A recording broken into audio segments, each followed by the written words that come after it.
Have you seen him? Good evening. My mic working? Good evening. His too. All right, table 6, pipe down there. Oh, I'm just kidding.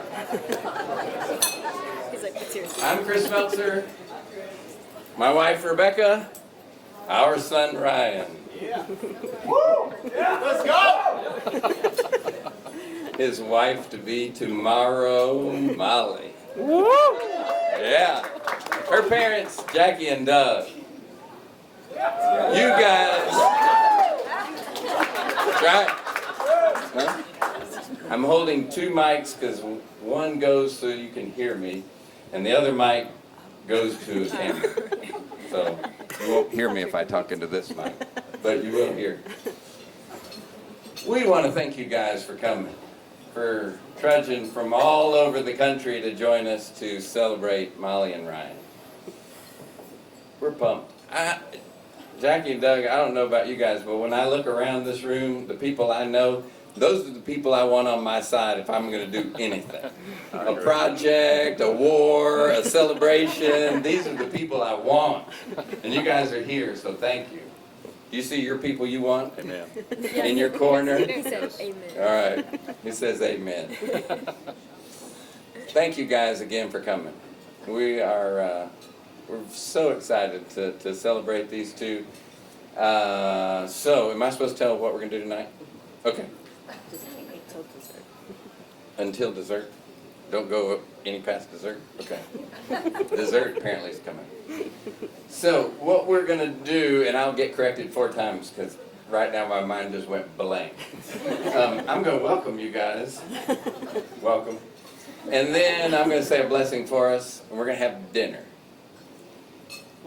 And then while you're eating, you people that have backs to the screens are going to have an interesting time putting your plate in your lap and turning around.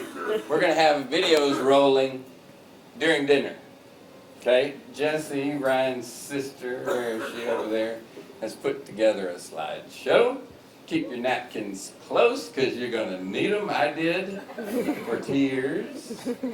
And so we're gonna roll this. Hopefully everybody can see it. Move around, get to where you can see it. Enjoy that during dinner.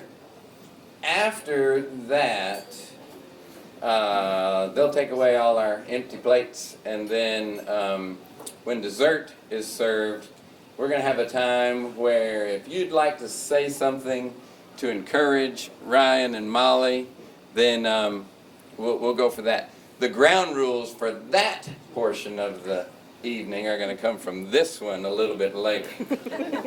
Yep, so she's going to let you know about that. So, 1 point of order.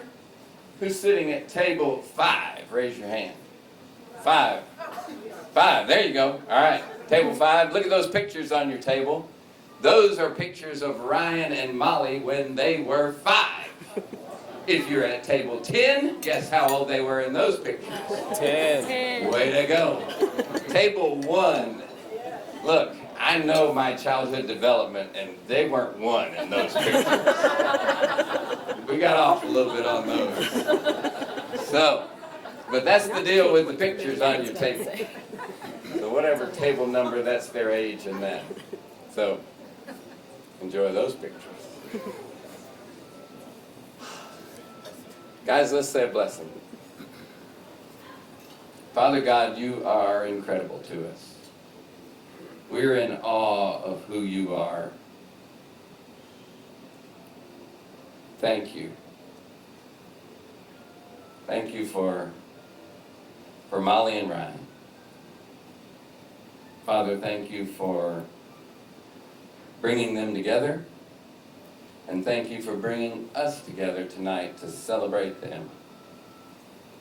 Father, I pray that this evening would be one of encouragement, of love, and one that honors you and glorifies you as we shower Molly and Ryan with our love.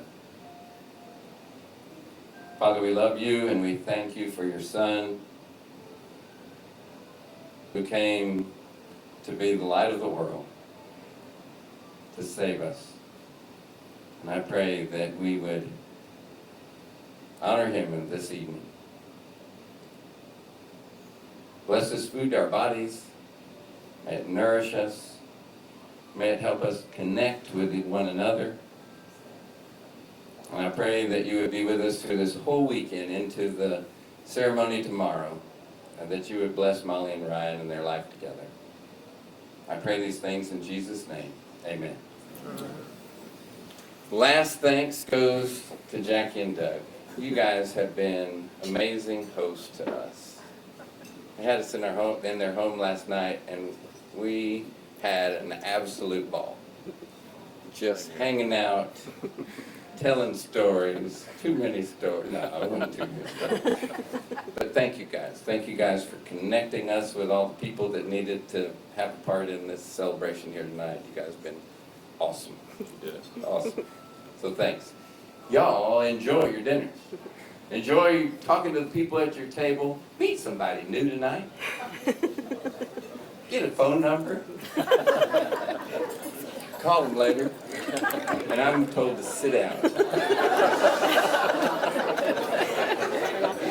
job. Can I get your attention, please? Hello? Loud. Can I get your attention, please? Up here? Hope everybody has enjoyed their dinner. And we are ready now to toast the bride and groom and to share some blessings with them, share some stories. And so there's just a few rules that we need to go over. Primary one being that there's a lot of people who love Molly and Ryan. So we're going to kind of need to keep it to a limited amount of time. So if you could just say your super important stuff I'll hold it, you. within the first 3 or 4 minutes, that would be awesome. If you start to go over, I apologize, but you're going to get a delay of game signal. So just keep that in mind. And targeting, however, is encouraged. Although, if you make the bride cry, personal foul. So leave her alone. Okay, and we are going to have first the two maids of honors, Mary Margaret and Melissa.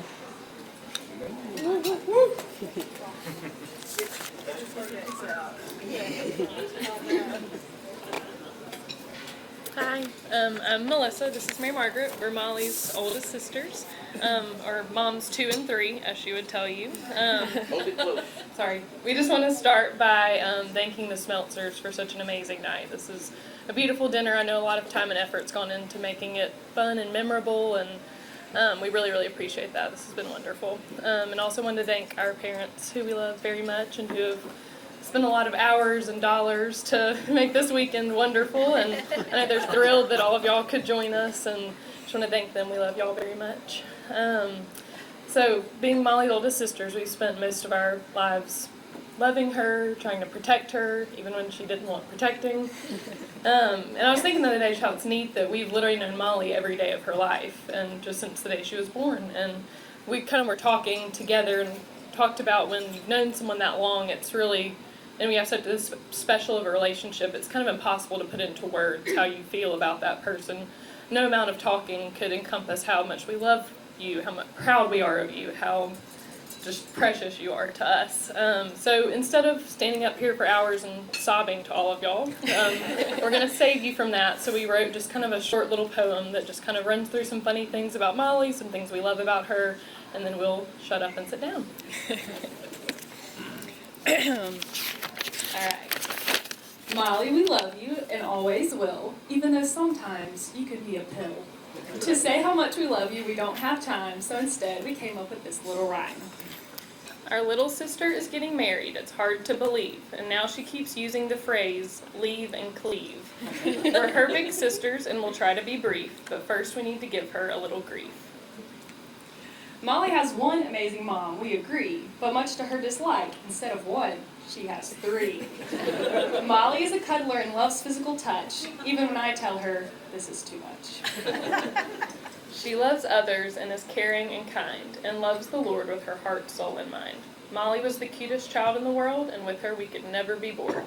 She used to wear her underwear on her head, and when it came to cake, she would only eat the bread. And then she grew up and things started to change, and, like any teen, her emotions had quite the range. There was a time, it's sad but it's true, when her most popular phrase was, "I hate you."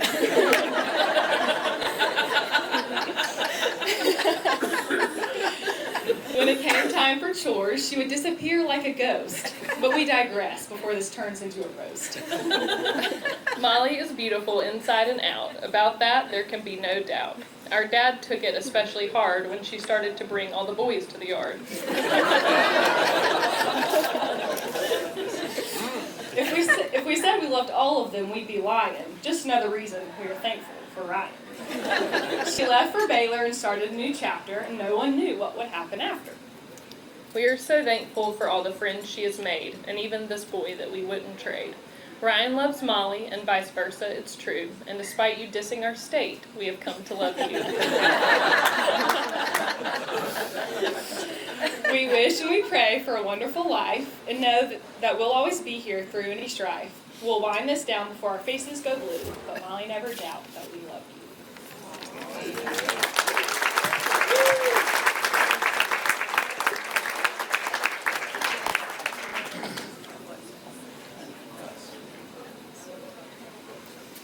Best men are next. Tough. All right, well, that's going to be really tough to follow. That was awesome, so thank you for that. So I'm going to go first. I'm David, and I am Ryan's best man. And so just so everyone knows, I'm Ryan's, I'd say, best friend from college. Hopefully he would say the same thing. We're all three cumulative best men. But Ryan and I met our freshman year. We lived in the same dorm together. We played Ultimate Frisbee together. And I was just thinking, even just in the last hour or so, I was just thinking, like, we did everything together. Like, from freshman year until today. Like, I feel like every day of my life I've thought about, talked to, or done something with Ryan. And it's just been, like, a huge blessing. And so that's how I kind of met Ryan. And now to get into the obligatory kind of embarrassing story about Ryan that always happens. It's not that bad. There's a lot to choose from, but I try to think about this one. So I wasn't even a part of this first part, but Ryan and another guy in this room, Baylor, they went to a beach in Port Aransas or near Corpus Christi in Texas, and they spent a whole day on the beach in the sun, no sunscreen or anything. And I was doing something in Waco, but they get back up, and it was really funny because they were so red they looked like lobsters. They legit had like second-degree burns on their skin. It was like miserable, and it was crazy. I had to take Ryan to the ER because he was so bad. So if you thought Ryan had a high tolerance for pain, and he does, this is the one time I had seen him in pain, and it was like weird. I was like, Ryan feeling pain? That's kind of weird. And so, but I took him to the ER. He's looking like a lobster. It was a bad week for him. And I remember, I think a couple days in, him and Baylor just started itching one night. And they're like, all right. I was like, I'll do what I can to help up. And Ryan had this genius idea to wrap himself in saran wrap to keep himself from itching himself. So I obviously was the one who had to wrap him in saran wrap. And I'm just thinking the whole time, like, what is going on? Like, so I'm just wrapping him up, like, I'll do what he wants. That lasted, 10 minutes? He ripped it all off. He's freaking out the whole time, didn't sleep a lick. And so, yeah, if you had this image of Ryan as some big, tough guy who doesn't feel pain, just know that at one point he was red to the skin, wrapped in saran wrap, kind of crying around the house. It was a sight to see. So, yeah, just want to leave you guys with that picture. But, yeah, in just continuing on, like, that's just one good story. There's hundreds and thousands, and I think the thing that I love most about Ryan is just kind of this spectrum that he lives on. So on this one side, he is the most fun, most awesome, will go do anything with you. And I have so many crazy stories with him on that side. We lit fireworks where fireworks were not supposed to be lit. We did things with eggs that were not supposed to be done with eggs. So you can ask later about those if you want. And then, so there's that side of the spectrum. Then on the other side of the spectrum, there's this Ryan that is so deep with his relationships, with his friendships, with his family, and just getting to know people. And if people he doesn't know, people he like family and friends, just everyone. He wants to get to know them deeper on a deeper level. And I've had so many experiences on that side of the spectrum too. Because I think I have a lot of friends where it's like, oh, they're the fun friends. I do fun things with them. Oh, there's my friends where I can have deeper conversations. And for me, Ryan has been both of those. And that has been amazing and just a huge blessing in my life. And so with all that being said, because of his just uniqueness, I don't know, maybe that's the word to describe it. Yeah, Molly agrees. His uniqueness, there's always been two people in my life where I'm like, who is that person going to end up with? One of those people is Ryan, another is my best friend from Phoenix, but I was always thinking, who's going to be able to handle this guy? Like on one side he's here, on the other side he's there, he can go anywhere in between, he's just like this crazy dude, and like, who's going to do that? And obviously that's when Molly came into the picture just around 2 years ago, and I just want to say, Molly, I think you can handle it. And just since you've been in Ryan's life, I've been able to see him just grow as a person, and just y'all's relationship has just pushed him to be a better person, a better friend, just grow closer to God, and just everything that he does. And it's just been so amazing to see that you are the person that's going to have to handle him. And yeah, so just to kind of sum it all up, I get really sad because sometimes I think like, you know what, I'm going to miss wrapping Ryan in saran wrap and rubbing aloe all over his back, and like, but if I were to give it up to anyone, I think it would be Molly.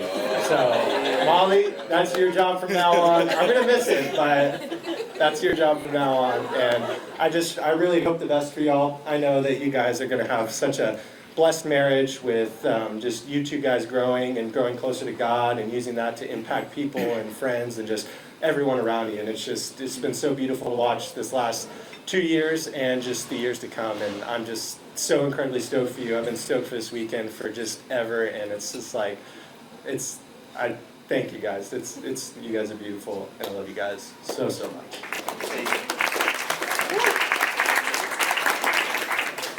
Yeah, I'm Parker. I don't have like a poem or anything that I wrote. But I'm the best man, according to Ryan. So, yeah, you said it, not me. But yeah, I'm kind of just gonna echo what Dave was saying, just about Ryan. I met Ryan at line camp, going into freshman year, and that was such a blessing. It was super cool. I quickly figured out he's like literally good at every single thing that you can be good at, and I found that out when I challenged him to play some sting pong and got my back polka dotted. Yeah, so don't ever challenge him to sting pong. It'll hurt. But yeah, it was just super fun. College was so awesome getting to do it alongside with him, and just yeah, like Dave was saying, just doing really dumb stuff, just shooting cars with paintballs with slingshots and stuff, and putting dead squirrels on windshields and stuff like that. Just doing a bunch of dumb stuff, but honestly just having so much fun doing it. And that was one of the things I really loved about Ryan, is he was just always down to do fun stuff. And but what I really appreciate is like what Dave was saying, is just like we always reflect all the time whenever we just think back to college of how blessed we were, that like our best friends were people who were pursuing God with us. And that's just definitely something that I see in Ryan, and I'm so thankful for. Every step of the way throughout college, he was always there, always like pointing other people towards Christ, and just being such an awesome example. So I'm super thankful for that. And Molly, you're gonna love living with this guy and doing life with this guy. It'll be very interesting and very fun. But yeah, again, just super excited for both of you guys. And Molly, you're marrying an incredible guy. Again, super hyped for both of you guys, and we'll be praying for you guys every step of the way. So thank you guys for everything, and love you guys.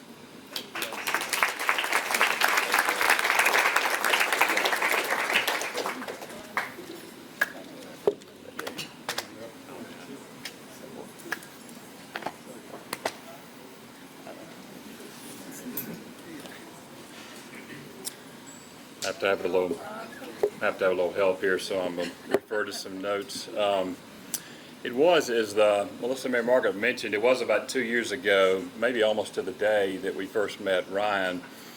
And as Melissa alluded to, Ryan, let's just say, came in a little hot. we met him at a restaurant here in Jackson for dinner, and they had just come from exams, I think, at Baylor, and so it was our first time to meet him. We said, well, you know, Ryan, how you doing? Maybe you spent much time in Mississippi? And he was like, no, not really. You know, it's not really that much to see here, and not much going on, and you know, I just really hadn't had a lot of reason to spend a lot of time here. Welcome to Mississippi, Ryan. And then we're talking some more, and he and Molly apparently had compared ACT scores on the way over or something like that, and he was, I was just amazed Molly did as well as she did on the ACT, you know, coming from Mississippi, a state with a really poor educational system and, you know, lack of development going on here, and so I was like, okay, all right. I mean, man speaking his mind, so you got to respect that. And then after a little bit later, I was asking him some other questions, and I said, well, Ron, are you in a fraternity? And I quote, no, I decided that I didn't need to buy my friends. I would just have friends without having to buy them. I regretted that I didn't have my Phi Delta Theta ring on at the time, because I would have plopped it right on the table there. And so, a little too high, yes, right. So, about that time, I think Ryan excused himself, and Molly turned to us and said, isn't he great? And we were like,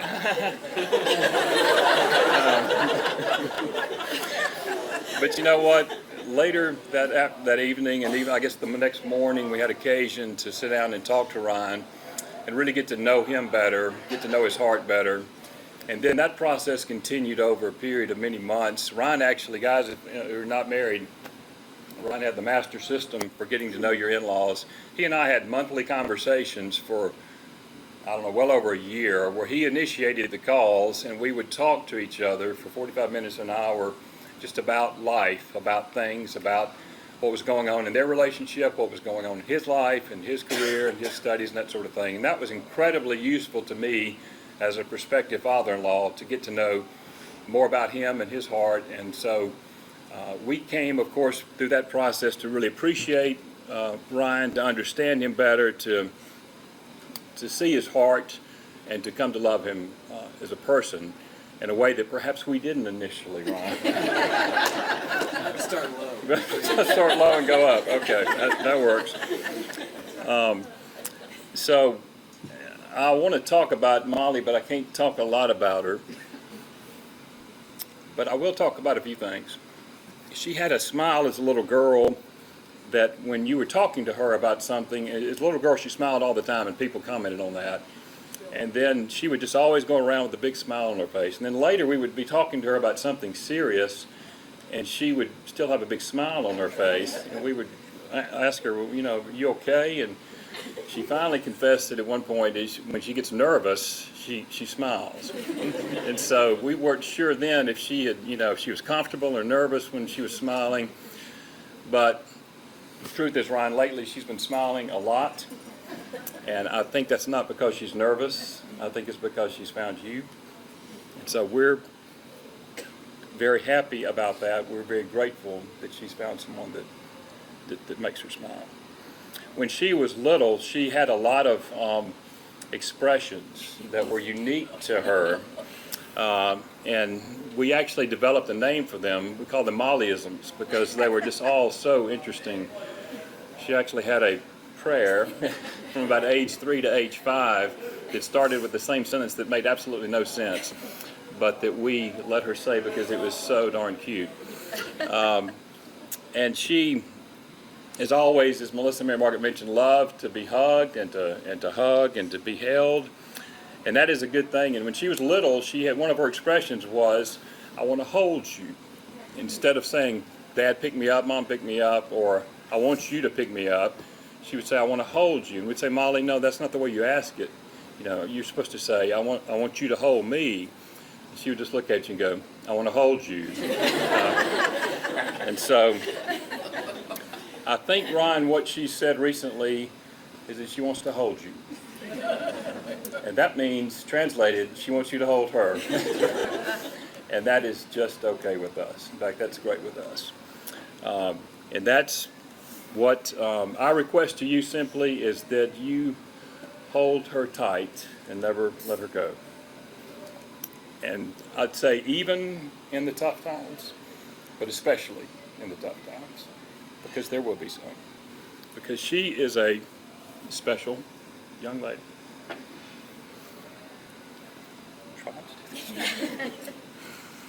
But Ryan, we're actually very grateful that she has you to hold her. We're grateful to you that somebody like you who will love her and take good care of her. We're also grateful to our new family, the Smeltzers, Rebecca and Chris. It's been a joy to get to know them. And we're grateful to y'all for raising such a fine young man who loves the Lord, who cares about people, who invests in people, and who will love our daughter. We're very convinced of that.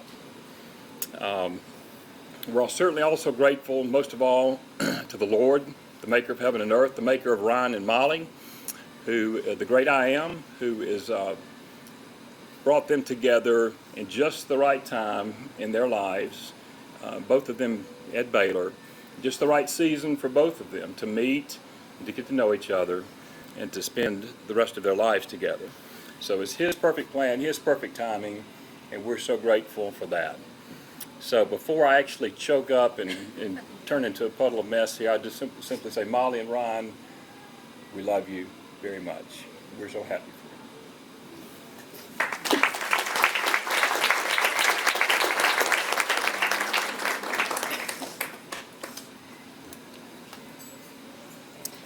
Hi, I'm Rebecca. I'm Molly's mother-in-law to be. I am Ryan's mother. And I did forget to tell y'all, please feel free. There's more coffee. Please refill at the coffee bar. We understand people need to get up and walk around a little bit. That's totally okay while we're doing this.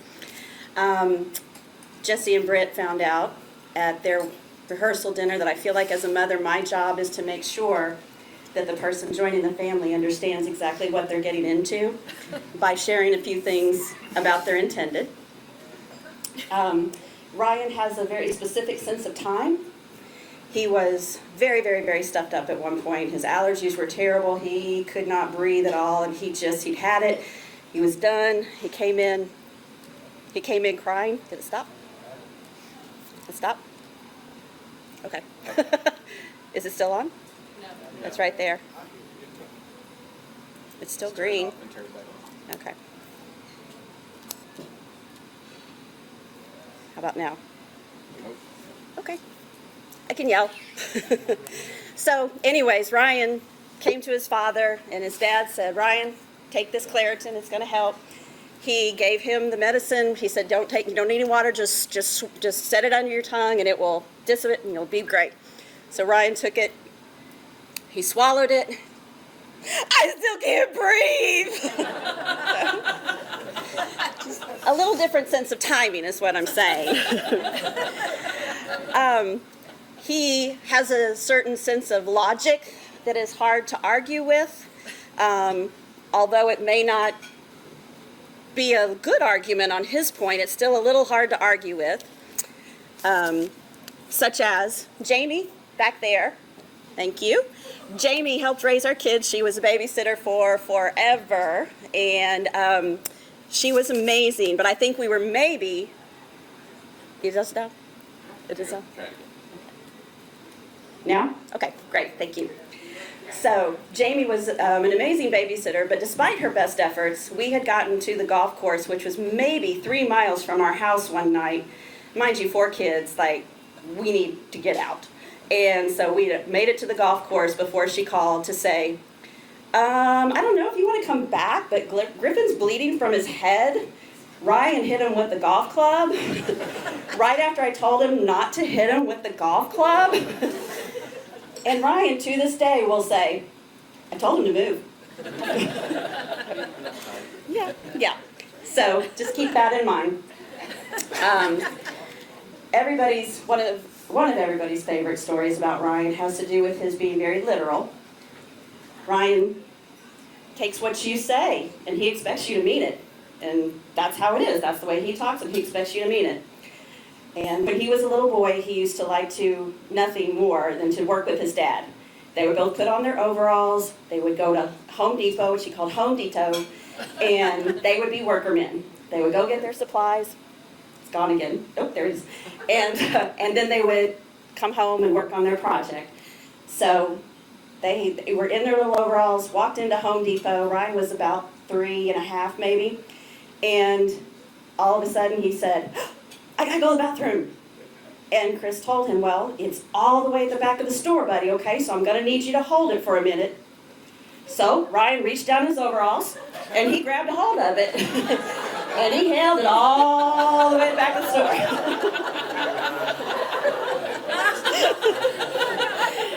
So, think about the words you use. He's a very literal person. Although giving him a little grief is one of my favorite things. One of my very favorite stories about Ryan, too, though, is when we were traveling. We were in North Carolina, and Chris had to come back early for work. So I've taken back the rental car. We're at the airport, and I have to get a toddler and a car seat, and let's see, I guess you were 4, and 7-year-old all onto the bus, then to go over. Of course, the suitcases, too. Nobody helps. There's just nothing. Literally, the bus is full of people just staring while it takes like 7 minutes for me to get all of this stuff done by myself. And Ryan, at the age of 4, was smart enough to know that was not right. And when we finally got on the bus, he looked at everybody and he said, it's hard when you have 3 kids and only 1 mom. So, he might make your head bleed now and then. But no one will care more, too. He has a very, very caring heart. And I don't know if you can know until you're a parent how amazing it is to know that your child has found the right person. And what an honor it is to give a blessing freely and to be so happy that he's found somebody incredible. We do want to open up now, so if you'd like to say something, please just come on up and let's continue.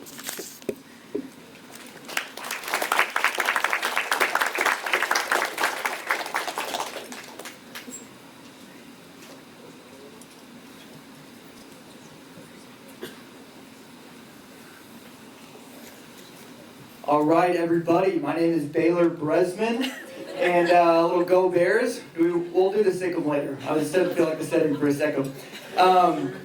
So I met Ryan a couple years into college, and I'll skip all the stories. Everybody knows he's hilarious. I will tell how I met Molly, though. Molly came in the room, and I think maybe the second time I met her, I'm not sure how this came up, but I asked her how much she thought I weighed. So I just like to get a survey just for people, try to understand, how large do I look. Sometimes I use it for a little bit of motivation to, hit the gym a little bit more. So I kind of want to ask the crowd what you guys think I weigh, but I'll skip that. 190. 190, I appreciate that, Aiden. Thank you. Shout out Aiden. That's not true. So I asked Molly, and she says 135. 135. Soaking wet. She said soaking wet, too, without having had a haircut. And I was crushed to the soul. And so, dropped out, went to the Army to get jacked. Just kidding, that was not true. But anyways, that was pretty hurtful, so I'm still waiting for an apology for that. But okay, so back to Ryan. I think for me, Ryan is someone that loves people super, super well. And that is a extremely broadly used term. But when I think about the verse that talks about if you don't love, but you do all these other ministry things, you're a noisy gong or a clanging cymbal or whatever that is, I think Ryan has nailed not focusing on going through the motions, on following Jesus, but focusing on loving people legitimately better than anybody I know, and I say that in other settings as well, on just laying his life down for people.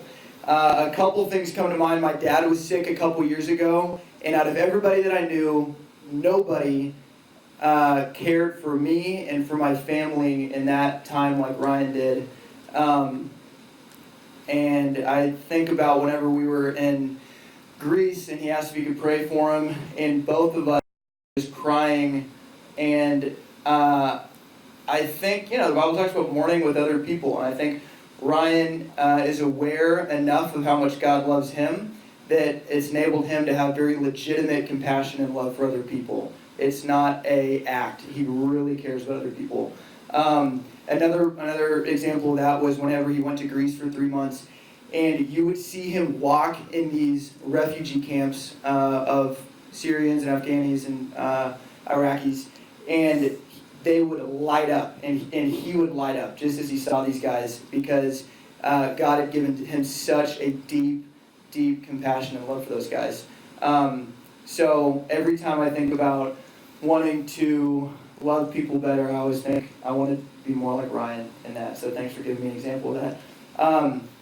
The one other thing I want to mention is just that Ryan has done an incredible job of investing in the few. And again, I think if you look at the Bible, Jesus did a really good job of that, of spending a lot of time with a few amount of people. And when we were at his bachelor party, it was incredible to see the life change that these different guys have had, because Ryan has poured his life a lot into a few amount of people, and the life change has come from that. So, love you. Thanks for living with me. You're amazing. Molly, I think a couple thoughts come to mind. One is just that you're an amazing listener, whether it's listening to Carrot Foot stuff or other stories from over the years.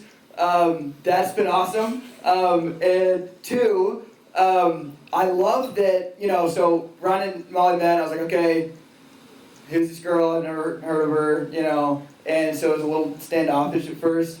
But I was amazed that not only was she, on her own loving God and going for it, but also that she would push Ryan to do that. And I didn't know if anybody could do that, just because he's such a strong guy.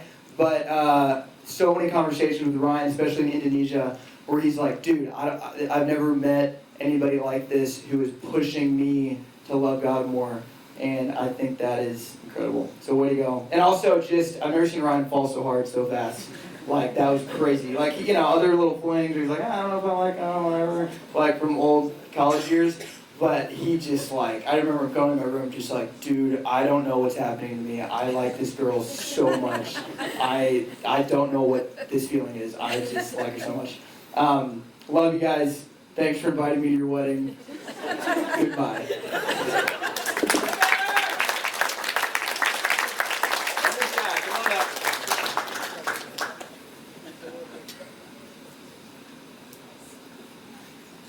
Go on, Caroline.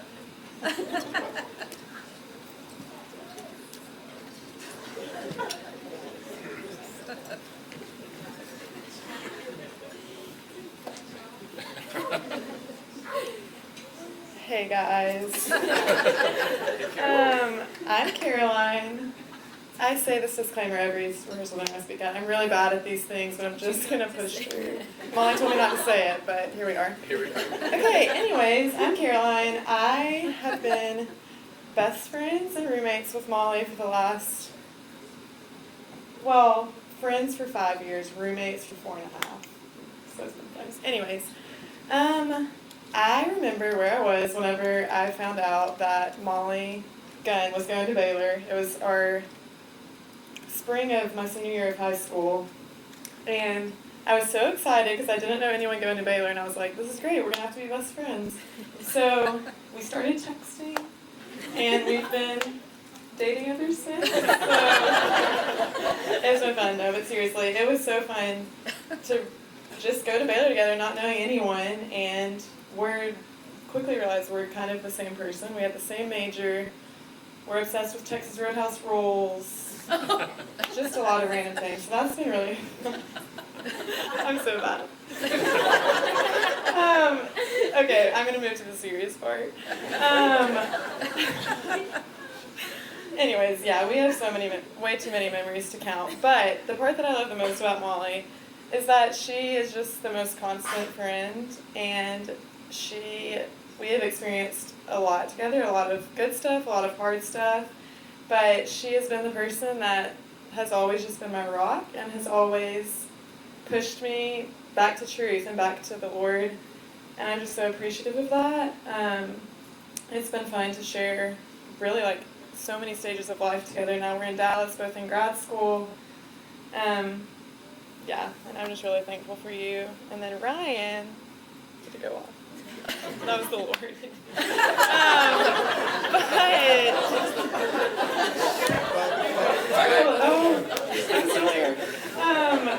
Ryan is also one of my best friends. I am so thankful that they have allowed me to just be their permanent third wheel for the last 2 years. Ryan is such a good friend as well. He has just been so kind to me, and I can't believe it. He's the nicest person ever. So I'm gonna stop talking. But I'm just really excited for you guys, and I'm so thankful, Molly, that we waited and kept praying for who you were gonna end up with, because this is so clearly the Lord's faithfulness in your life, and I'm just really excited for both of y'all. And I can't wait to spend the night at y'all's apartment.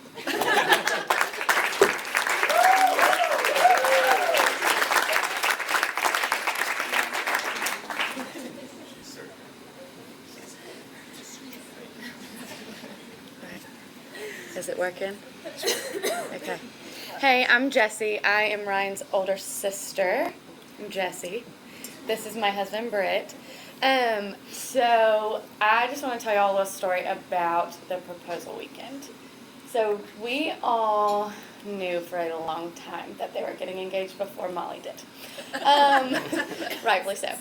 And we had planned this for months. Ryan thought through everything, was so thoughtful, all kinds of things that meant something to Molly, and had really thought this through. And so we were all in on it. There's now 8 of us in our family starting tomorrow, and just our immediate family. And we were like, okay, we're going to tell Molly. We had to get her dressed nice to go somewhere. We're like, we're going to tell Molly that we're going to an Easter play. It was Easter weekend. We're like, this is great. We're like, okay, but we're going to tell her Jamie is in the play, so this is why we're going. I mean, we thought it all. And I was like, okay, but you have to look nice because Luke Bryan goes to this church. If y'all know, he's a famous country singer, so you got to look good. And so we had planned this Easter play thing.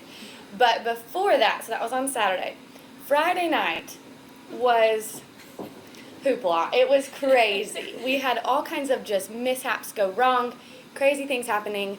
We're watching a movie. We're all trying to watch a movie. Kenzie's like, let's watch Hop. Is that what it was? I don't know. We're watching a movie, and Ryan gets up, or Griffin gets up, somebody gets up and like kicks water on the floor. And we're like, oh shoot, okay, let's clean it up. So Ryan's on the floor cleaning up this water. Mom stands up, hits her shin on a recliner, and in the process throws her water on Ryan, cleaning up the water on the floor. Okay, all the while, Molly's family's lying to her about where they are because they're 10 minutes away.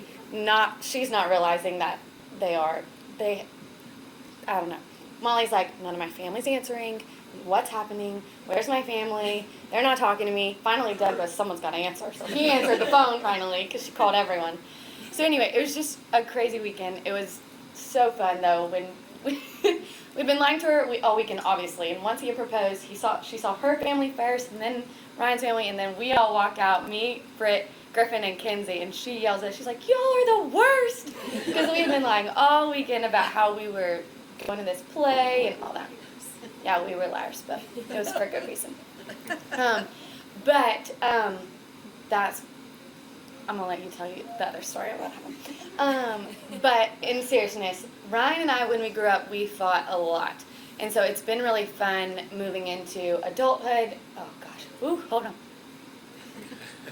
Okay. You good? Nope. It's been really fun moving into like being friends. That's been awesome. And just Molly.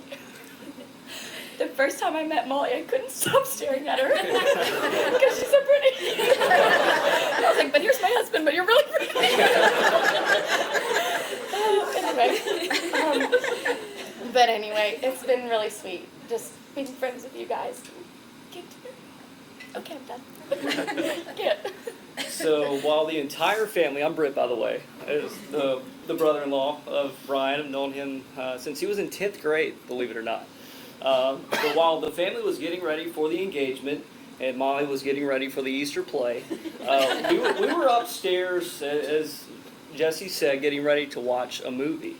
Well, all this hoopla happens, and then Molly and I were asked to move a table. So we very clumsily pick it up, and we start edging backwards towards the TV. Well, Molly, being so graceful that night, I led her into the corner of this TV. She has a scratch, what, about this big? More of a gash, about this big, in her back. I am freaking out. My face is probably about the color of this wall and the curtains. And Molly's like, why do you feel so bad? It was an accident. Had no idea. And I'm sitting here thinking, well, you're about to get engaged tomorrow and you're going to be wearing a dress. So little did I know. We had dinner last week in Fort Worth. She confirmed the cut, the scar, is still there. Still there to this day. And I'm feeling wonderful as I'm up here telling this story.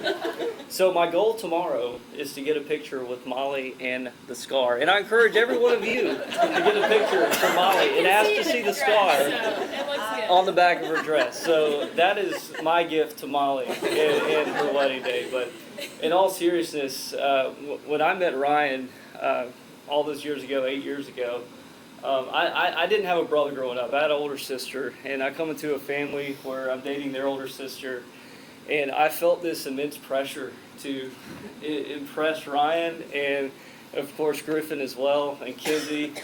For first visit to Brentwood, Kinsey calls me weird, so I survived that. But Ryan and Griffin, I always had this urge to get close to those guys, and Ryan, especially when he was younger, I learned a couple things very quickly. One, he was more athletic than me. In 10th grade, I was in college, a junior college. He was much smarter in all the things, but there were a couple of things that I admired the most about Ryan. One, he could get under his sibling's skin very well. And I stood back and Jesse she'd just be pissed, if you don't mind me saying it. And I'd be on the back, wow, this is good. I need to learn this. But also some other things I learned about Ryan is what his friends have already said tonight is he pursues people. He has the most kindest and loving heart of just about any person that I've ever met in my life. And so I've had some learning experiences in my relationship with Ryan that I shouldn't try to impress him so much. I should try to step back and learn from him. And I've been able to do that in the last 8 years and watch him grow, and that's been a blessing. And I don't have a brother, but Ryan and Griffin are the closest things to brothers that I have, and it's just absolutely awesome to be a part of their family. And for Molly, I'm really happy to have someone else join me. It's not being, hey, who's this other guy with the Smeltzers? We now have Molly, obviously much better looking. And I'm also happy Molly's here because there's someone else with a southern accent, much thicker than mine sometimes. That's awesome too. But to echo what Jesse said, it is a blessing for you guys to be a part of our lives. We can't wait to grow our families together, to spend our lives together with you guys. And if there's one thing I can encourage you to do, we've only been married 2 years. We don't know everything there is to know. You'll go through ups, you'll go through downs, but continue to pursue each other. Not just the love and the ooey gooey stuff, but continue to pursue the friendships. The friendships will get you through the thick and thin. It will be the best decision you've ever made in your life. And I hope tomorrow is everything you've dreamed it to be, and we wish you the best. We love you guys.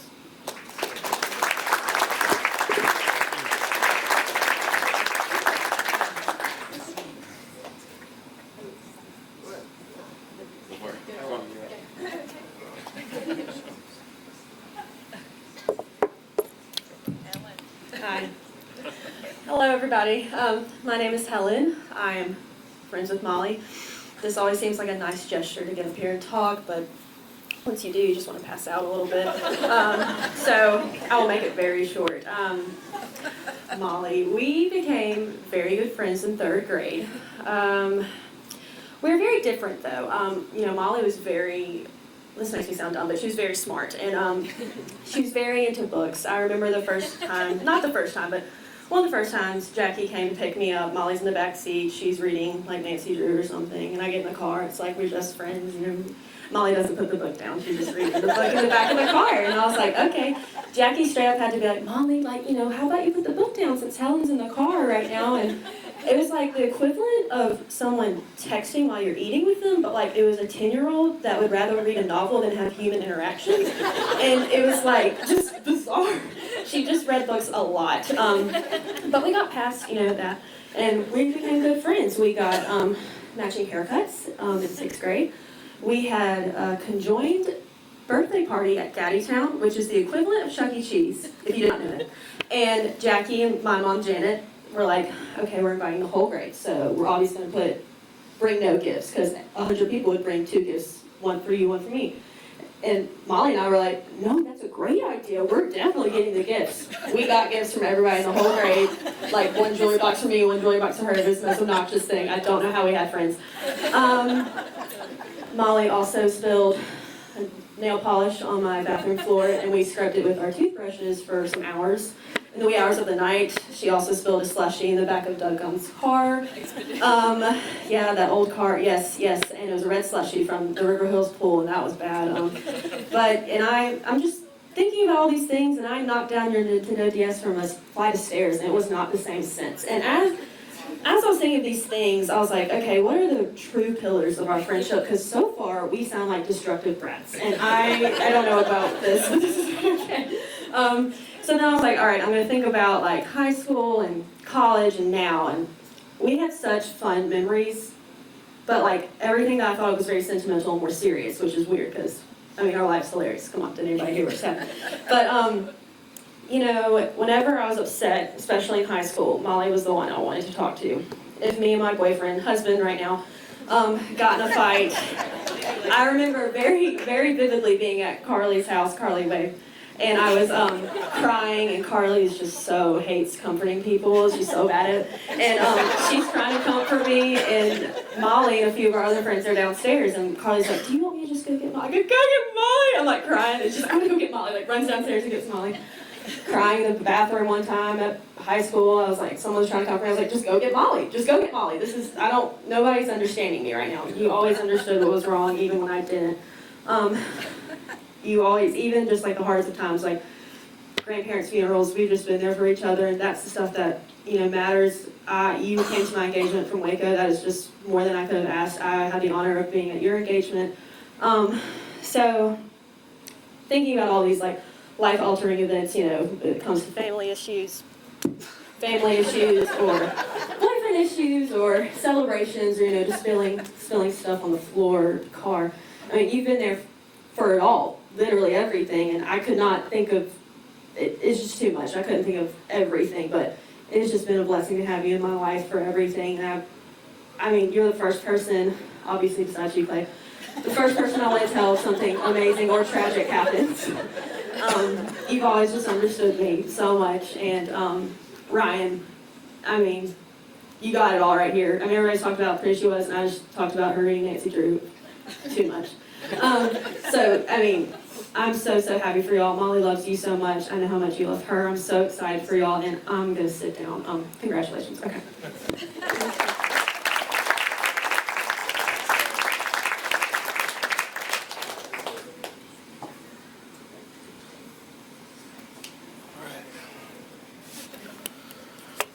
Okay, I'm going to try to keep this short. I won't embarrass you too much, man. I love you. Yeah, so a fun fact about Ryan is he does not like to share his pillows. We could have a really deep, complex conversation. Ryan would be in his room just doing something and whatever. I would be laying in his bed. And he just, soon as you start speaking, like, yeah, the confidence of Jesus, the confidence comes from Jesus, Israel. Israel, get your head off my pillow, man. Like, yeah, wait, okay, I'm sorry. But what's really cool about that is that the fact that And I'm not trying to boast or nothing, but it's cool that we have that relationship where like you let me sleep on your bed. And there's a story behind that, there's context behind that because, I was going through a situation and I'm like, yo, Ryan, I'm like, hey, Ryan, I'm going to the prayer altar and I'm praying, hey, about a living situation. Like, Ryan, I need somewhere to stay. I'm like going through some things. And Ryan, not even before he prays, he's just like, doesn't even give it a second of thought. And he's like, dude, just live with me. And I'm like, yeah, but wait, what? I'm trying to like focus on God. And you're like, whoa, open opportunity here. And me overthinking things as always, how much is going to be? Well, how much is rent? And Ryan's like, dude, just shut up, receive, come on, receive. So, with that being said, it's like, there is a testament where, I guess I could say like, I feel like I'm one of those testaments that, to prove that you have such a big heart. The fact that you let me sleep on your bed, or sleep on your couch, to eventually me moving in with you guys, moving in and then meeting, D-Boy and Pookie over there, and Baylor, and becomes such a great relationship. But it just proves as a testament that you just have a big heart. You know what I'm saying? And I don't have much to say to that, and which is really cool, and like, knowing that you like have Molly now. And like Molly, I'm just gonna be honest, I'm from Texas, and we speak our minds in Texas. Well, some of us do. So, but you are such a strong woman. And you are not afraid to call out somebody's crap. Excuse my French, I'm sorry. But you're not afraid to call somebody out. And I remember my moments, I come into the house, I'm like dinging and dogging, and I'm just, being a narcissist or whatever. And like Ryan and Molly are just like, Israel, what's up with you, man? Da da da da da da da da da da da. And I'm like, yeah, you know what? You're right. My bad. I'm sorry. You're right. Okay. I'm sorry. But that's a profound characteristic of you, because it shows how much your strength and just how much you're not afraid, and which like honestly that's like means like somebody to Ryan. So like of course Ryan is like this best, like who doesn't know that Ryan is like this best athletic guy, like do 5 ping pongs at one time, but at the same time it's like a strong man desires a strong woman or is needed of a strong woman, and Molly, you are that strong woman for Ryan. You know what I'm saying? And so. Like I said, just keep it short, but just want to thank you guys and like having me a part of your life and just like being a testament of like, just opening up. And that's it.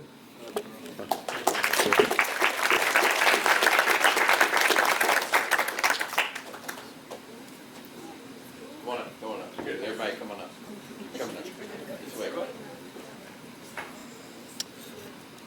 Okay, I'm Anna Francis, and I just wanted to first say thank you to the Smeltzers for a beautiful night, and then the Gunns for what I know will be the continuation of a beautiful weekend for these beautiful people.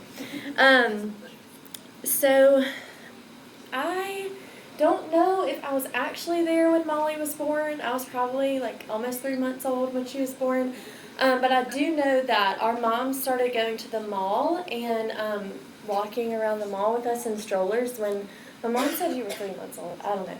So I was around 6 months old. They went to Chick-fil-A every Wednesday and Piccadilly every Friday. So that's where, our love of Chick-fil-A comes from.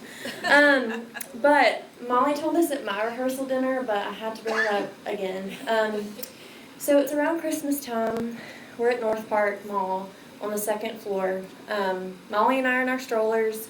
Santa's on the 1st floor though. People are taking pictures with him and all that Christmas festivities. And our moms looked away for a second. And by the time they could look back, Molly is climbing on the rail of the 2nd floor of North Park Mall. And they turn around and they're like, Molly! And like, as so many people have said, she was so cute. And so she's just like, hey. 1 foot over the rail. Okay, great. And so I'm sitting in my stroller because I'm a rule follower, and so I was just sitting there like, I don't know. I don't know. So that is one of my favorite memories to tell, and our friendship just kind of went from there. So Molly and I would always say, love you like a sister, Lilas, for short. I have 2 brothers, so Molly was the closest thing that I had to a sister growing up. But one day we decided we wanted to make it more official. So in my front yard, we had this bush with the pointy leaves, I don't know what they're called, but we decided to poke our fingers at the same time and then put our fingers together so we would become blood sisters, if that's even real. I mean, it seems legit. So then we coined the term fristers, which I think on all our notes we would say Lila's frister. So that, yeah. I could talk about our AOL usernames, all the times Molly got her phone taken up, and that was our way of communication. Our Skittles and Dr. Pepper obsession for movie days in 6th grade. But the time that our relationship, our friendship, grew to a deeper level was, I still remember in 8th grade, we were in Miss Campbell's class. Molly walks in with a stack of papers, and it was all these different Bible verses categorized. And until this summer, when they came and painted my room, they were taped up on my mirror. I'm not kidding, from 8th grade. And so from there, our relationship just really grew to more of a faith-based relationship. We obviously have been friends for a very long time. And so you go through a lot of life phases when you've been friends since you were born. And Molly was always, even though I was at Ole Miss, she was at Baylor, she was always checking in on me, always congratulating me. The first person to congratulate me when I got engaged, the biggest hug when I saw her the morning of my wedding, and just someone that when I look back, I mean, last week she texted me and said, "Hey, how can I be praying for you?" And I was like, wait, you're getting married next week. Hang on. We're not talking about me. Like, this is about you. Please, no. But that's just the kind of person that Molly is. I think if you've gotten to watch her over the years, you've seen just how much her faith has grown and how much she has grown as a person. And I've loved the Molly that you've been since Ryan came in your life. I know having a godly man in your life, someone that pushes you towards the Lord, and someone that's just your partner and your best friend is just the best thing. So I'm really excited to watch y'all just make that covenant tomorrow, and to live your lives in Dallas and hopefully back in Tennessee someday. I'll just put that shameless plug in there. But yeah, I couldn't be more excited for y'all and to just walk along this fun thing called marriage together and get to go through so many more life phases together with Ryan and Patrick in tow, with whatever we have that goes on in life. So cheers to y'all and congratulations on a beautiful wedding and a beautiful marriage. We love you.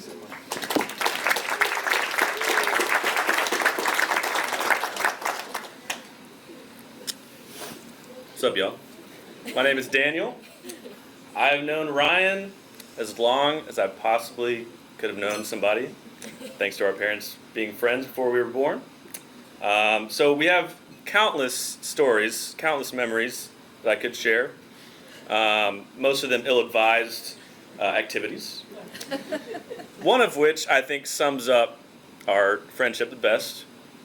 We were about 13 or 14, I believe. I was over at his house for a sleepover, as we did pretty frequently. And we were kind of looking around for things to do, you know. We'd watched a movie already. I think we'd gone swimming, you know. So like, what can we do? Well, there were 2 exercise balls that were sitting in the living room. And we thought, what can we do with these? We decided one of us would take one of the balls and stand on one side of the room, and the other of us would take the other, stand on the other side of the room, and run full speed ahead at each other. This was, again, ill-advised. Particularly on my part, as he was much more athletic than I was. And I still think, we counted down from 3, I still think that he went on 2, but I don't have the video for proof of that. But we count down, and here he comes, and if the video shows, Ryan, with the ball, stops right here, and is fine, stands up. I fly backwards into this plastic Christmas tree and scrape my arm, and I mean, I thought it was 20 feet. I probably flew about 3 feet, but it was a good summary picture of our entire relationship, our entire friendship, for many reasons, but the main one being that Ryan is always ready, 100% ready to be a great friend, a great brother to me throughout my whole life, and now a great husband to you, Molly. And I'm very proud of you, and I'm praying for you both, and I love you.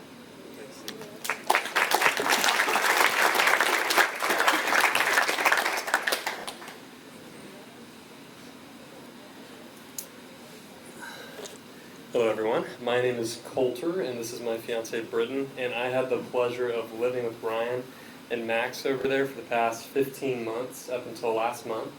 And so I just want to give a quick little story and then pass the mic to Britt really quick. But one thing that I learned about Ryan pretty quickly when we started living together was he's very competitive, just like some of the other guys had said. And one of the quotes that he had said to me was, you know, when I play somebody in a sport or a game, even a board game, whatever it is, I want to beat them so bad that they never want to play the game ever again.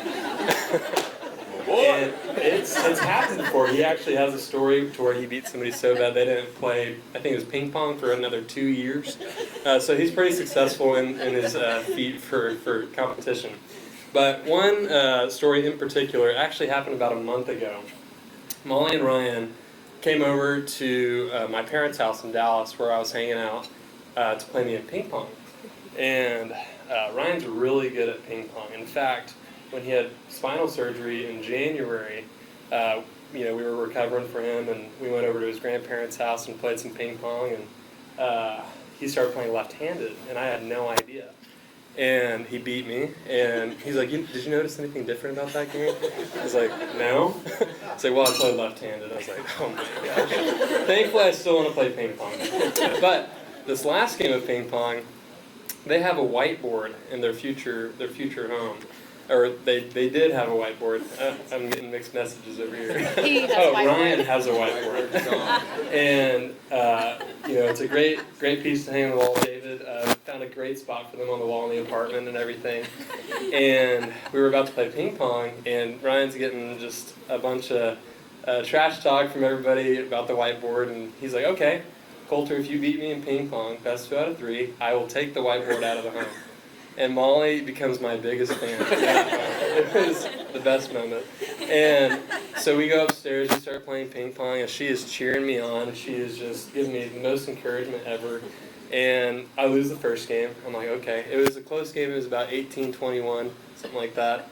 Next game, we keep playing, start losing again. And, the tide quickly shifts from Molly encouraging me to, let's get it together, Coulter.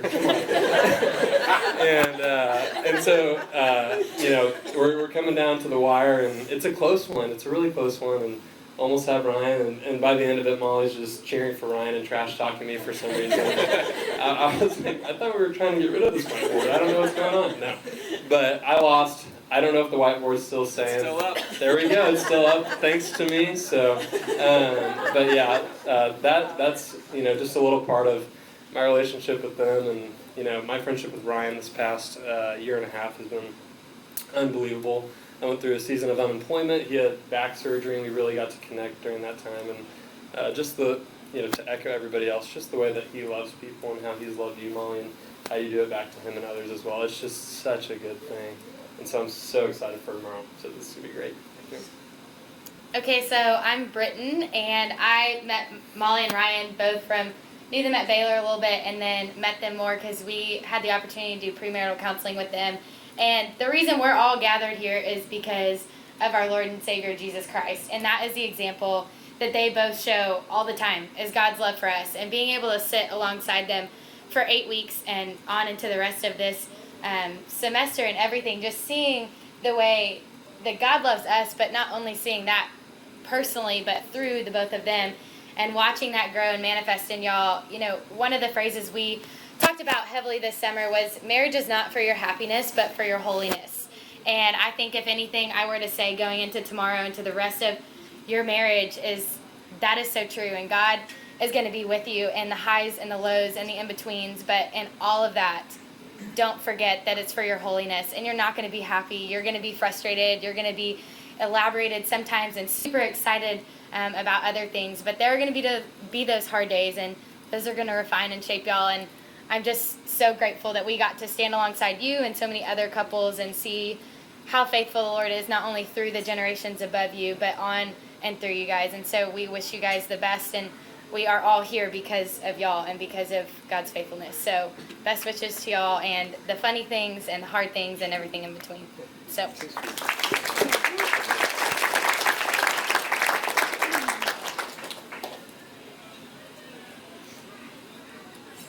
I know you want to.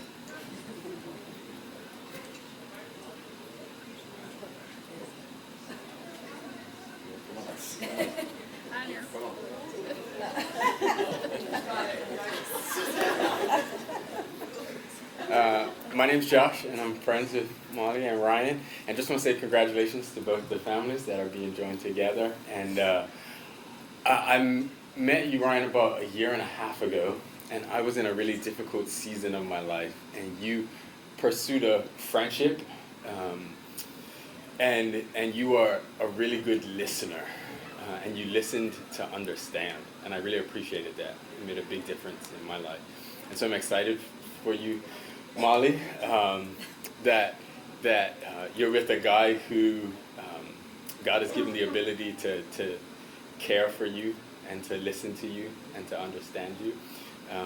And you are beautiful and you are kind, and you two are made for each other. And so I'm excited for what God's has done in you, and will continue to do. So thank you for inviting me to be a part. Love you both. Thanks, Josh.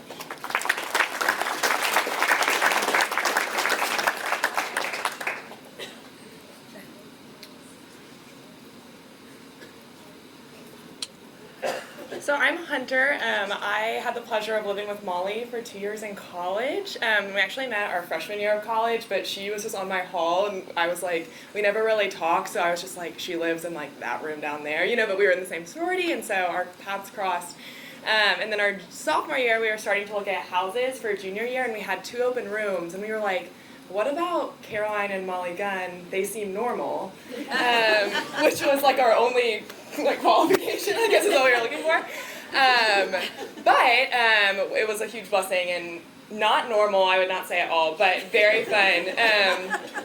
And so Molly told us our senior year, she was like, yeah, I met this guy, he's friends with Caitlin, he's really fun, and we were like, okay, and so then Ryan started coming around and he was really quiet, and we were like, okay, this is kind of weird.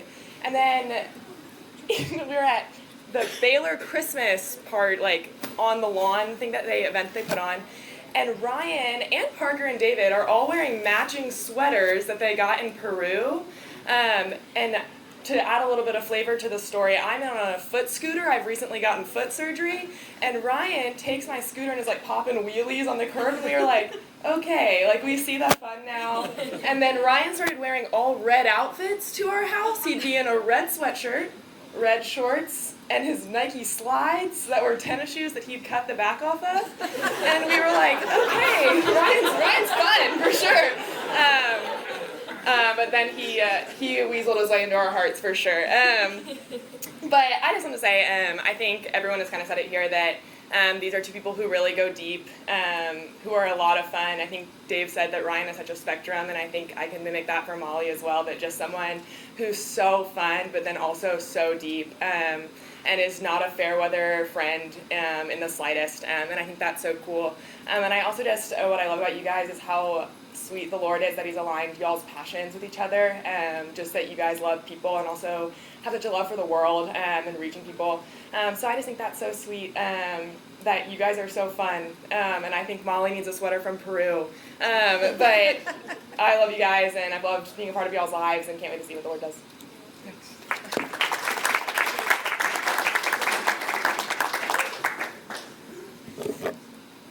Okay.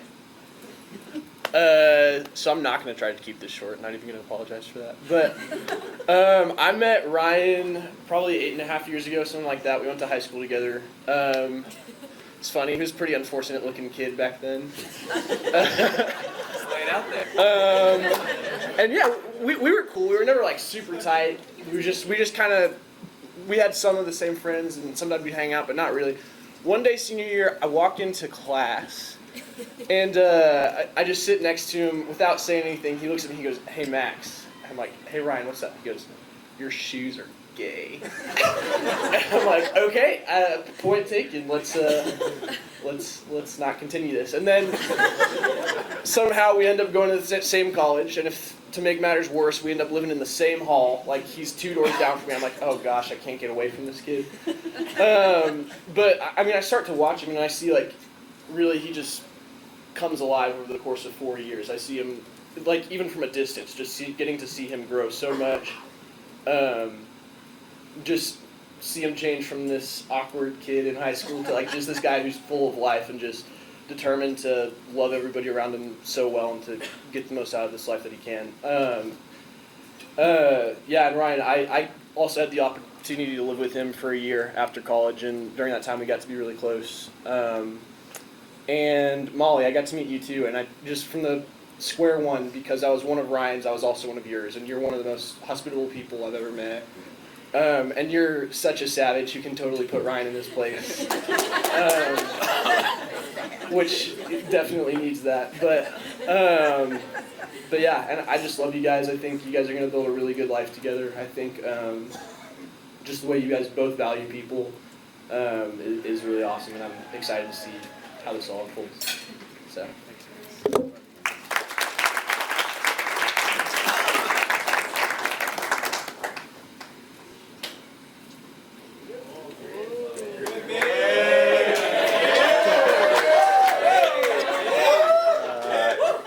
Like doing this kind of stuff, Caroline, I feel you. But I don't remember the first time I met Molly, but I do remember when I considered her part of our family. So we were in the airport going to Alaska, I think it was, I'm not sure. We're all sitting down, we're eating food, it's like a long time, we're just waiting. And we're all just messing with each other, just messing around, just being fun. And someone's like, oh, something like smells bad or something like that, and we're like, oh, Ryan, did you do that? And Molly's like, oh, that was so Ryan, like he totally did that. And so we're like, oh yeah, that's definitely Ryan. And so we just keep messing with each other. Like, there's a lot of people around us, everyone's gathered, standing in line, waiting to get on the plane. And I just feel something in my stomach. I'm like, oh, I'm a mess with Ryan, like so bad. Like, I'm a fart on his hand. Like, he has got his hand right there. I'm like, all right, I'm just gonna let out just like a tiny, just little like squeak, just a little squeak, just mess with Ryan. Like, Molly won't even notice. Like, she'll like just mess with Ryan. And I lean over on Ryan's hand and just let out just a massive fart. And Molly is legitimately crying, laughing, like slamming her hand on the ground. Everybody in the airport just starts walking in every direction, just dispersing. And so, yeah, that's really when I knew Molly was part of the family, when I could just rip a just mean fart right in front of her. So, yeah, there's just so many good stories about us becoming family and just having so much fun together. Jackie needs a hug.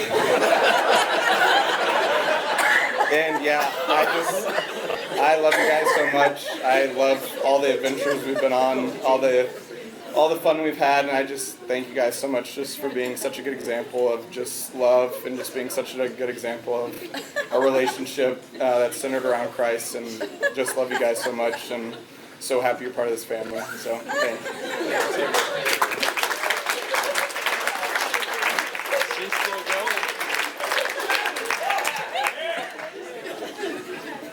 Hey guys, what's up, Ryan? I haven't even gotten to say hi to you guys yet. I have not yet greased one off on Molly, but I'm sure we'll get there at some point. So, Aiden, nice to meet everyone. I'm the only horned frog here. I missed a bunch of Baylor Bear Bachelor boys, so I got to represent for the frogs out here. Oh, there you go. Got Cam and Ed back there. So, hello. Hello, single bachelorette ladies. Nice to meet you. I'm single as well. Friends, family, happy you're here. So I guess I can say, I'll just start with this little story. I was at the bachelor party with Ryan and all the guys. We were in some lake around Fort Worth.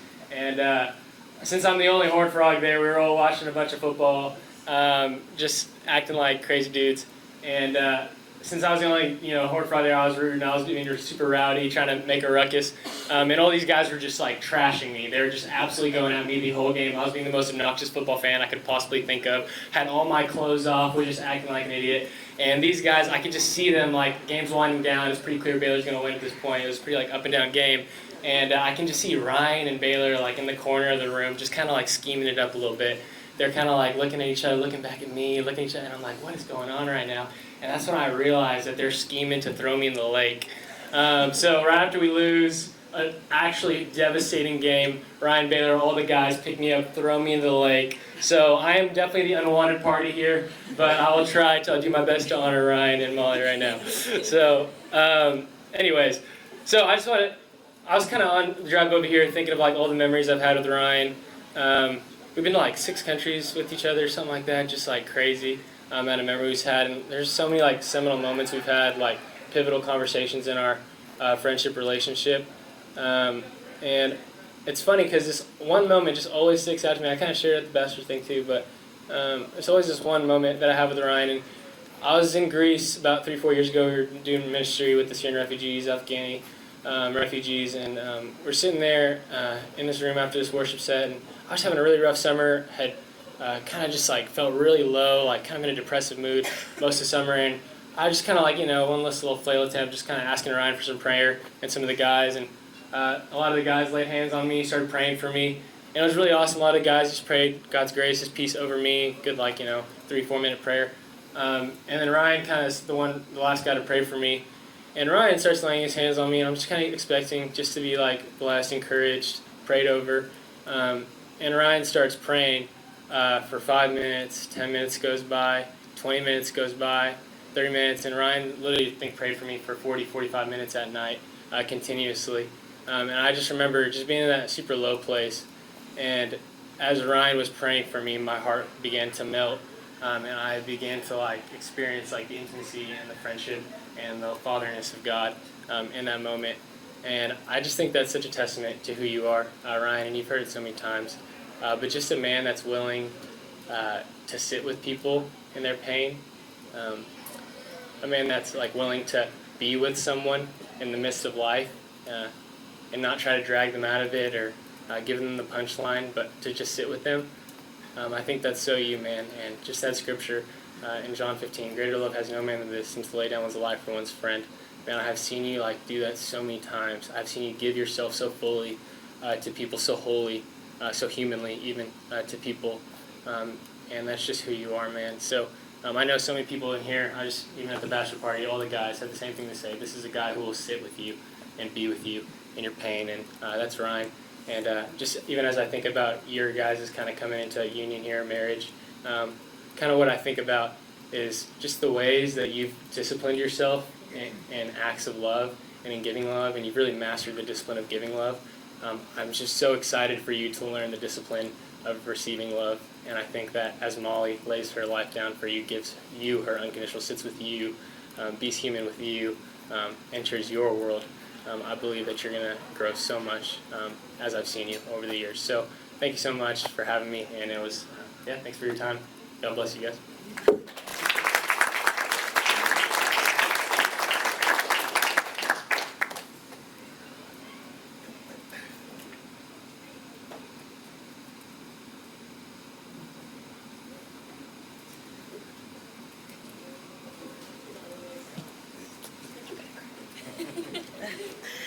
Okay, hi everyone. My name is Emily, and I met Molly for sure freshman year of college, and then we were also the same major as Molly and Caroline all throughout college, and then I had the pleasure and honor of living with Molly and Caroline this past year, and we're all at the same grad school and everything, and it's been such a blessing, and I really feel like that's where our relationship furthered and grew deeper, and it really was one of my biggest blessings of the past year. But it is really hard to put someone so special in a couple sentences. Molly is so special, and Ryan too, so unique, and it's so cool to hear everyone's stories. It's kind of the same thing that everyone's been saying about Ryan. I would say about Molly too, that makes her so special. It's such a special friend to me and all those that she touches, and echoing what Hunter said and a couple other people about Ryan having a spectrum. I even felt that too right when I met him. Ryan is so fun to be around. Everyone wants to be around Ryan and Molly. But he can be silly, then he sits down and he acts like you're the only person in the room. And he asks you intentional, deep questions right off the bat, which can be slightly unsettling at times. But it's because he cares, and you can feel that immediately. And Molly's the same way. And Molly's who you want in your corner. Molly is a great friend, and I don't say that about everyone because she's rare, that she can be, she's funny. I hate to say it. She is. I hate to say she's really funny. She is really funny, and she makes me laugh so hard. But then also she can flip a switch whenever she needs to, and she can be deep and serious and ask you hard questions and pushes you to be your best version of yourself. And I think that's something that both Molly and Ryan have that makes them so special, is that they meet people where they're at. And I think that's a gift, because not everyone can do that. And they will meet you in the happiness and the celebration and the joys of life, but then they will also meet you in your pain, in your sadness that also comes in life. And I think that that is such a gift, and it's a gift to be a part of this weekend. It's such a blessing to be here this entire weekend and celebrate a couple that loves Jesus first and then each other second, because that's also rare. So thank you to everyone for putting on such a special weekend so we can celebrate such a special couple. And I'm so excited for tomorrow, and I'm excited to be a part of your marriage and be on your team not only for tomorrow but for the rest of your marriage. I love you guys.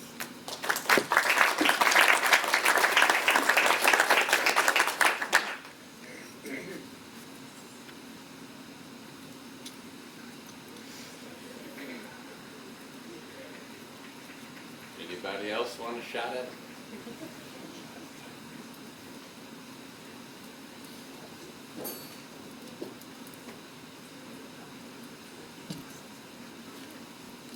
We really do thank you guys for coming tonight to celebrate these two and encourage them. It really is about being together, being connected, being with each other, and you guys have traveled from afar to be with us, to connect with us, and that's what I see in you guys. That's what we get modeled from God, from Jesus. In the beginning was the Word, and the Word was with God, connected, apart, together. And so tonight we get to share that togetherness modeled by God, this season of Advent, God with us, Emmanuel. And so we get to connect. Ryan is my buddy. It's hilarious that he's marrying a speech pathologist. I would come home from work and the garage door would go up, and there's 3-year-old Ryan standing there. First words out of his mouth when I step out of the car, "Whoa, whoa, what we don't do today, Daddy?" And off we would go. Something to do. Any number of projects, but our favorite thing to do together was play catch. We would play catch with a ball, we'd play catch with a sock, we'd play catch with a marshmallow, we'd throw plates, doesn't matter. Anything, wherever we are, we're going to be playing catch, tossing something back and forth together. Firewood, we've thrown some firewood together. And so catch is a great thing that we would do together. I'm going to miss my partner playing catch. Ryan, you've heard so much about the connections that he likes to make with people. One of my favorite stories, he always loved to be on a team, whether it was a football team or a baseball team or a team serving refugees in Greece. Talking to him one day, and I know I'll glamorize the story way more than it was, but he said, "Do I need this?" He said, "Dad, I gotta go. I gotta meet with the UN and the head of the Greek military." So okay. So I think every Friday he met with these about how he was going to distribute whatever goods they had in the refugee camp. And so refugee camp of more than 700 refugees, and he was tasked, I'll mess the details up, but with distributing, he and his team, literally tons of clothing, shipping containers of clothing to this refugee camp. The UN and the military guys said, you guys are in charge, you figure out how to do it, you run it. So Ryan and his team come up with Operation Foolproof. So you think about handing out tons of clothing to desperate people, nothing can go wrong. So he and his team dubbed it Operation Foolproof with the crisis code word hiccup. So anybody could yell hiccup and it shuts all down, right? Is that kind of close? Jackie, as close as I can tell, you run Operation Foolproof out of the Gunn household. Tomorrow, your daughter is marrying Hiccup.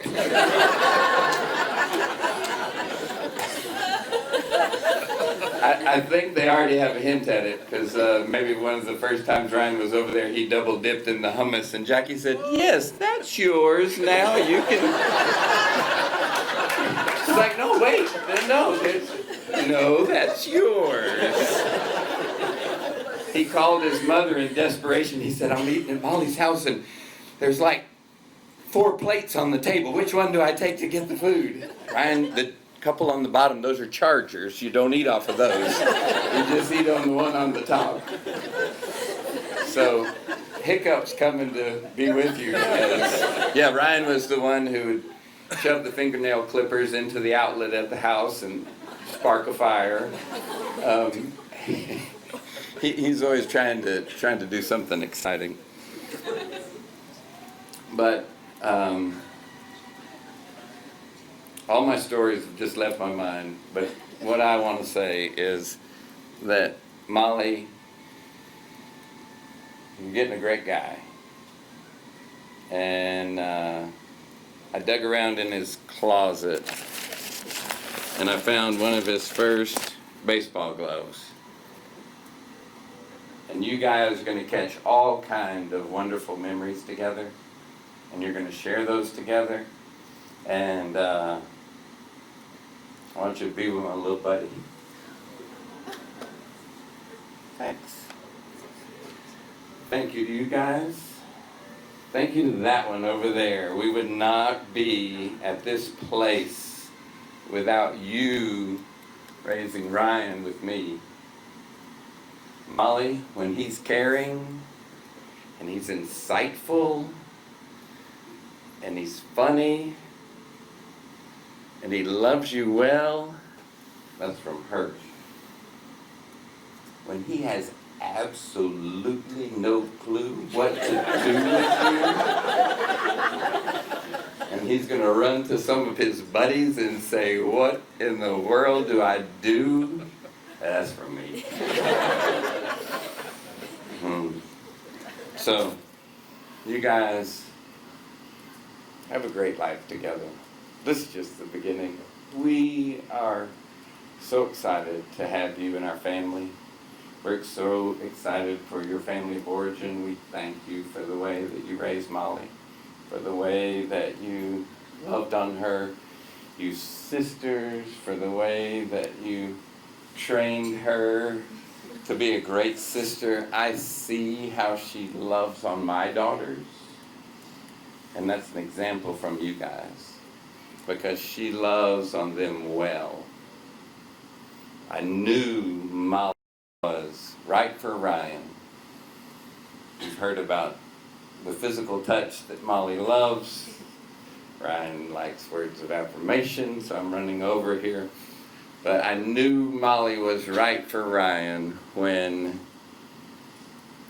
she came up behind him and put her arms around him and kind of nuzzled in with him, and I was standing in front of him. I just kind of saw the smile on his face, and she reached down and pinched both of his nipples. She's yours, boy. And you deserve her, every bit of her. I really want to say thank you to my homies in the back, my brothers, my friends who have invested in that guy when he wouldn't listen to his daddy. He had a lot of other daddies that spoke into his life to help him make him the man that he is today. And we love you guys. We're excited to have you join our family, Milo. And I just look so much forward to hanging out with you.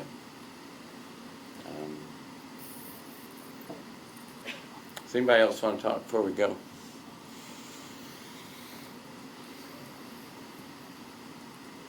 All right. Look. You got to take her? Got to take her? All right. One more. And then at the end, I want to try something. Try a prayer for them, and we'll see how it goes. But we'll let Kyle talk first. Hey, what's up, guys? I got here like 20 minutes ago. Drove all the way from Waco after taking a final this morning. And actually, Ryan gave me a piece of paper that told me some things to talk about, but I couldn't read his handwriting, so I just decided I'll wing it and hopefully not embarrass him too bad. But yeah, Ryan, honestly, all these people have said that he's just like one of the most loving people ever, and just honestly, like, he's there for you no matter what, and he's been there for me since I got to know him, and he's just an amazing guy. And so I was like, when he started dating Molly, I was like, dang, like, this girl's taking away time from Ryan that I get to spend with him, and I was like, dang, this sucks, like, I don't get to hang out with him as much, and just really was just kind of bummed about it. But then I got to meet Molly after like the third or fourth date, and I started hanging out with her and realizing how amazing she was, and how much of a woman of God she was, and how she was on my team because Ryan was on my team, and she just laid her life down on the line like Ryan does, and just continually looks after Ryan's friends, looks after Ryan. And I was like, what type of girl could be the match for Ryan? Because he like lays down his life, gives everything he has for others, and Molly is that girl. And I just remember after talking to you for like the third or fourth time, and I was like, wow, this girl is amazing. And me and Ryan were talking in the kitchen, and I just kind of look at him in the face and I'm like, don't screw this up. And so I'm so excited that now we're here and we get to see these two amazing people get married. And it's just going to be an amazing marriage that's filled with just Christ-like love. So I'm so excited for you guys, and I can't wait to celebrate you guys tomorrow. Thanks, guys.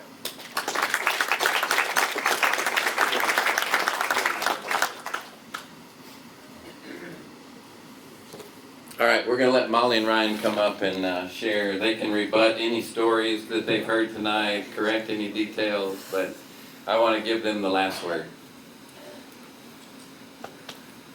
Hey everybody, my name's Ryan. This is Molly. We just want to say thank you guys. Honestly, it's so amazing just to look out and see all these people. Molly said earlier, it's great. There's a stark difference between some other events that you go into and you're like, all right, let me find the one person I want to talk to and then talk to them because I can't really talk to anybody else. But we're here and we're like, oh, I want to talk to you guys. Oh, I want to talk to you guys. Oh, I want to meet them. Oh, I want to interact with them. And it's great that the love and the support is all in this room right here. And we're so beyond grateful for you guys. We're beyond grateful for the ways that you guys have raised us, everybody in this room, not only our parents, but just the encouragement, the love, the prayers, the sharpening throughout the years. And we're beyond grateful and so thankful. And Molly, I am so thankful for you. You're the most beautiful woman I've ever seen. And I cannot wait to spend the rest of my life with you. I love getting here because people remind you of how beautiful you are, how loving you are, how kind you are, how stunning you are. God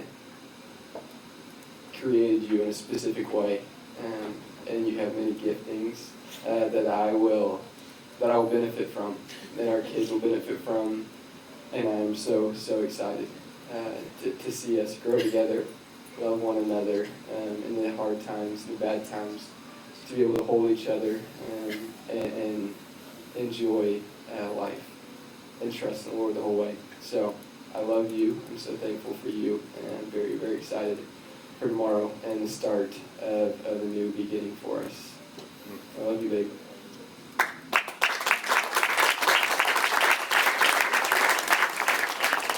And we do just I mean, it's been said over and over again, and I don't want it to get watered down or anything, but the reason that we're here is because of Christ's love for us.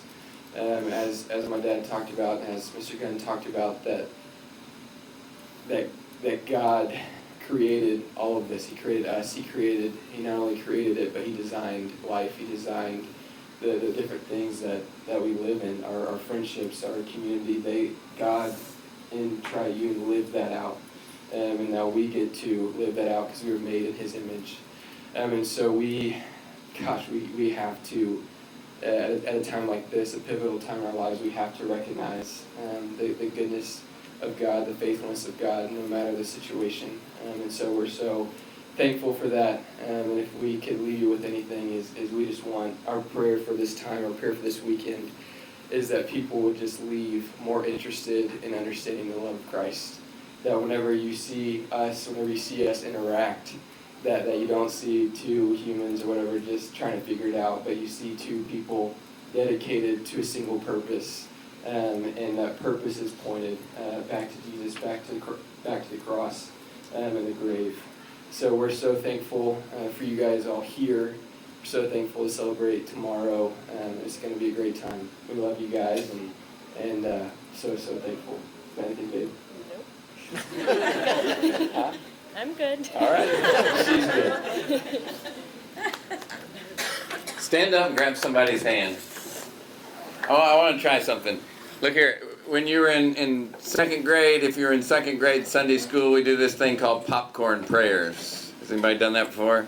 Just as we kind of bow our heads and close out the evening, shout out just a word of encouragement, a prayer, a word, a phrase, something that relates to Molly and Ryan and to the Lord. And it doesn't matter if we're talking over each other. Just shout those out, and don't be shy. Let's just do this. Bow our heads, turn our focus to God in heaven, and let's just say some prayers out loud for Molly and Ryan. Father God, we pray that you hear these prayers. Yeah, God, thank you so much for Ryan and Molly, and thank you for the family that they're going to have. And God, I ask that there be a blessing on their family, on their kids. And God, I ask also just for a supernatural grace in their first year of marriage, specifically, that you would fill them with the Holy Spirit and give them the grace to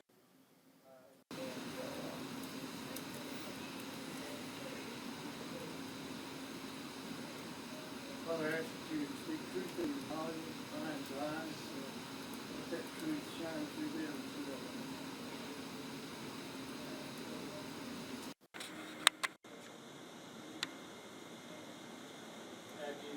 Pray for an open heaven over Molly and Ryan's marriage, God. Thank you that you are the God of abundance for them, God, that you will exceed every expectation that they could ever have. You will provide more than they could ever ask, hope, or imagine, Jesus. I thank you that you're good and that you're a God of abundance for them.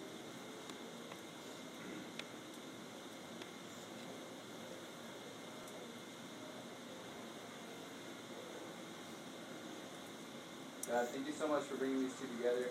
I just pray that they would just continue to just pursue you in every situation, that you would just continue to guide them, guide their marriage, guide their relationships with other people, and help them just be a continuous example of what it looks like to follow you. God, I thank you that from the beginning of time you knew we would be here tonight. This couple would be joining together tomorrow in marriage. And I just ask you to bless them, to continue to seek you, that you would continue to lead them in the path of righteousness. Be part of your plan for them, part of your plan for this world. Thank you, Lord. thank you, Father God, that we just pray for knowledge and wisdom on Ryan and Molly's life. Father, we pray that they have a strong and solid foundation in you, Lord. And Lord, I pray that they can continue to navigate through the things that they go through, the trials that they will face as a marriage, Father God. But Lord, we pray that they are safe and secure under your name, under your anointing, under your loving grace, Father. So we want to speak empowerment upon their marriage, Father God, and empowerment upon their spiritual lives as well, Father. So we thank you, Father, in Jesus' name.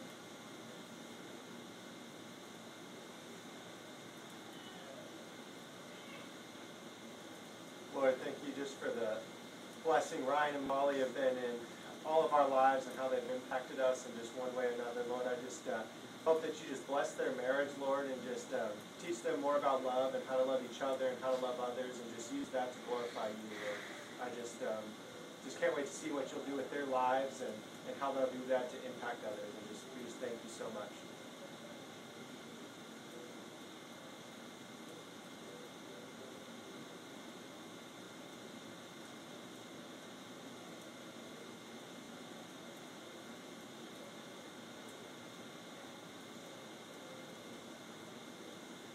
Dear Heavenly Father, I just pray that you would stir their affection for you every single day, that every morning they would fall in love with you first, God.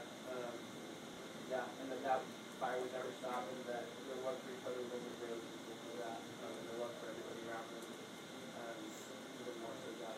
Bless them every day.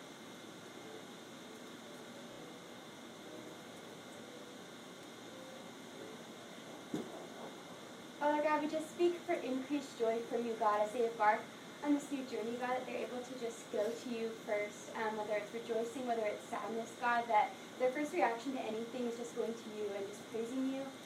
We just ask that you open their eyes and their ears to just see and hear you, God, when they look at each other each morning, that they look at a creation, God, that was beautifully and wonderfully made, that they are a son and a daughter of Jesus. And just, God, we just ask that every moment just be directed to you, God, that they're able to speak truth and love to each other, and that your abundance just flow through their marriage.